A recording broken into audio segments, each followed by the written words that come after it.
A special KMIR News Update, Decision 2016. Brought to you by General Air Conditioning and Plumbing and the law offices of Jeffrey A. Weaver. Good evening. Thank you for joining us for KMIR's Decision 2016 coverage. I'm Gino Lamont. All right, let's take a look around. We've got people out all over the valley. Angela Monroe is at Republican headquarters. She joins us now with an update on what I'm assuming is a rather happy crowd. Angela. That's right, Gino. It has been quite the spirited crowd here in La Quinta for the East Valley Republican headquarters. As you can tell, there's probably about more than 100 people here, I'd say, at this point, and they have been cheering as they've been seeing those results coming in tonight. Now, we've also had a couple of local races that we've been keeping an eye on. That's our 36th district, where we see that Stone, Republican Jeff Stone, who's currently a state senator, has been losing to the incumbent Democrat Raul Ruiz. And then another one for California legislature, the 42nd district, Chad Mays is currently leading versus, he's an incumbent, he's also the minority whip. He's leading versus the Democrat challenger, Greg Rodriguez. So once again, yes, folks are excited here as they continue to see the numbers come in, and we continue to see whether or not who our next 45th president will be. We'll check in with you again soon. Reporting live in La Quinta, I'm Angela Monroe, KMIR News. All right, and with that in mind, let's check out Vince Marino, who's with the Democratic Watch Party there. Vince, I'm guessing a more subdued crowd where you are.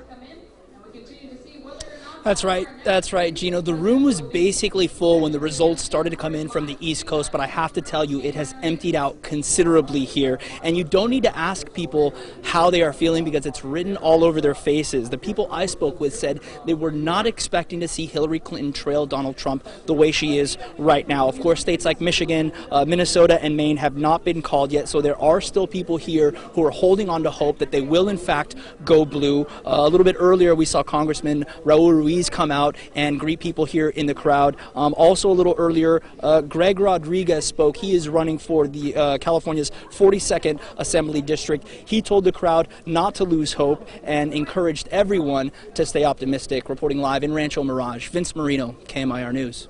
All right, thank you, Vince. Well, Hank Plant, KMIR News political analyst, joins us now. And Hank, New Hampshire looks like it's now been called for Donald Trump, so any path that Hillary Clinton may have looks all but exhausting. It is, and I just saw a tweet from a reporter at the New York Times who I know and admire, who said that it looks like that newspaper is getting very close to declaring Donald Trump the 45th president of the United States. A stunner. It is a stunner there as well, and also looks like the Republicans will hang on to the House, so he'll have both branches. And the Senate. And the Senate as well, right. Yeah, that's right. And, you know, the implications on the U.S. Supreme Court, the implications for Obamacare, we can only imagine. Right. Yeah. And this is a weird kind of year because I think 6 states have legalized marijuana, which seems like a liberal sort of thing to do, including states like North Dakota, not exactly known for their liberal bend. Sure. And yet the rest of the country seems to have gone with a fairly significant turn to the right. Yeah, I think we're going to be analyzing this one for weeks and weeks and weeks. I mean, one thing we are learning immediately,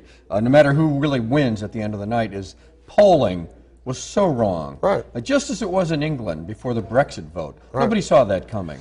And Trump said that a lot when he was out on the campaign trail, and it looked like he was down in the polls, and all the experts were saying that this was Hillary Clinton's election. Sure. And yet he was saying, just look at Brexit. There's an undertone in this country, like there was in the UK, of people that are truly angry at the system. At both parties. And specifically at the loss of middle-class jobs and concerns over immigration, certainly with the Brexit vote. You know, he seemed to have tapped into that. I mean, here in California, we're kind of in a bubble, and the results of our statewide vote today show really 3 things. It looks like marijuana is going to be legal, as you mentioned. Looks like the death penalty is going to remain in place in California. Looks like Kamala Harris will be the next senator from California, and it looks like we will have more control over guns and ammunition, specifically ammunition. All right, thank you. We'll continue to update you throughout the evening, and of course we'll have a full newscast for you tonight at 11. We'll see you then.